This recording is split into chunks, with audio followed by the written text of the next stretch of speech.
जी, अमित शाह जी बिहार के 2 दिन के दौरे पे आ रहे हैं, क्या लग रहा है क्या परिवर्तन इसमें खबर क्या है? पिछले 10 वर्ष 12 वर्षों से हम लोगों ने देखा है कि जिस राज्य में भी चुनाव होता है, मोदी जी और अमित शाह को वही राज्य दिखाई देता है। अब अगले 6 महीने तक अचानक से गुजरात के इन 2 नेताओं को बिहार की चिंता सताने लगेगी, बिहार की गौरवशाली अतीत की वो चर्चा करने लगेंगे। बिहार में भी कभी विक्रमशिला और नालंदा जैसे विश्वविद्यालय थे, इसकी चर्चा और इसकी याददाश्त उनकी ताजी हो जाएगी।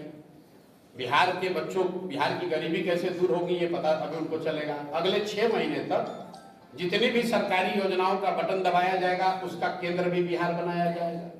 जो योजना पहले से चल रही है, हर 3 महीने पे किसानों को स्वनिधि का पैसा भेजा जाता है, वो बटन दबाने के लिए मोदी जी बिहार में ही आकर दबाएंगे।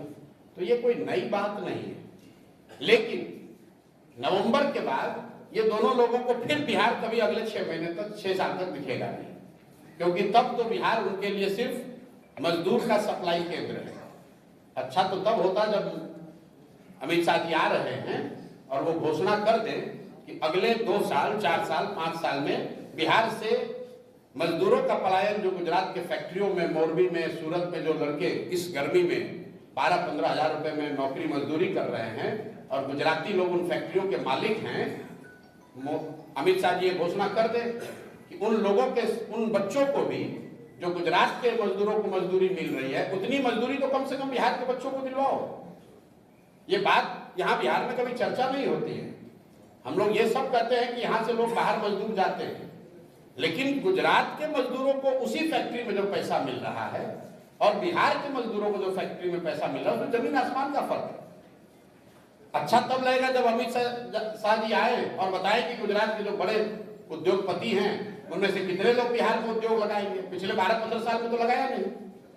तो अब जब सुराज जब यहाँ है इन बातों के लिए, तो हम लोग ये जरूर गांव-गांव जाकर कह रहे हैं कि वोट आप लीजिएगा बिहार में और सारा इन्वेस्टमेंट, सारी फैक्ट्रियां, सारी तरक्की होगी गुजरात में। ये नहीं चल सकता है। गुजरात में की तरक्की हो, हमें कोई, हम लोग को उससे दिक्कत नहीं है। गुजरात में बुलेट ट्रेन बन रहा है, आप लोग पत्रकार महोदय लोग रोज उस पर चर्चा कर रहे हैं, टिप्पणी कर रहे हैं, न्यूज बनाते हैं। बुलेट ट्रेन बनाने के लिए भारत सरकार ने जापान से 1 लाख करोड़ रुपया का ऋण लिया है, गुजरात में नहीं लिया है, पूरे देश ने ऋण लिया है, जिसमें बिहार का भी 13% हो गया। अगर 1 लाख करोड़ रुपया भारत सरकार ने ऋण लिया तो 13,000 करोड़ रुपया बिहार के लोगों पर भी वो कर्ज हो गया। वहां पर बुलेट ट्रेन बन रहा है। अहमदाबाद से बॉम्बे तक जाने के लिए सैकड़ों विकल्प है, वहां फ्लाइट है, पहले से ट्रेन है, सड़क है, लेकिन वहां पर बुलेट ट्रेन बन रहा है। इतना पैसा लगाकर क्यों? ताकि वहां तरक्की आए, लोगों को और सुविधा मिले भाई, हम लोग को दिक्कत नहीं है। लेकिन कम से कम हम, अगर गुजरात के लोगों के लिए बुलेट ट्रेन मिलेगा तो बिहार के लोगों के लिए पैसेंजर ट्रेन तो होना चाहिए। यहाँ के लोग तो पैसेंजर ट्रेन के लिए मारामारी कर रहे हैं। हम लोग 40 MP जिताकर भेजे हैं, गुजरात से 26 MP गए। तो ये बात तो बिहार के लोगों को समझना होगा ना कि वोट अगर हमारा है तो कुछ अधिकार तो हम लोग का होना चाहिए। सिर्फ गुजरात के लोगों का ही तरक्की क्यों होगा? और गुजरात के लोगों के तरक्की के नाम पर कितने दिन तक बिहार के लोग वोट देते रहेंगे? जनसुराज में हम लोग गांव-गांव जाकर यही तो कह रहे हैं कि मेरे भाई, एक बार अपने राज्य की तरक्की के लिए, अपने बच्चों के पढ़ाई रोजगार के लिए वोट दे दो। गुजरात और कर्नाटक और तमिलनाडु का विकास और देश और पाकिस्तान और चाइना का बात बहुत हो गया।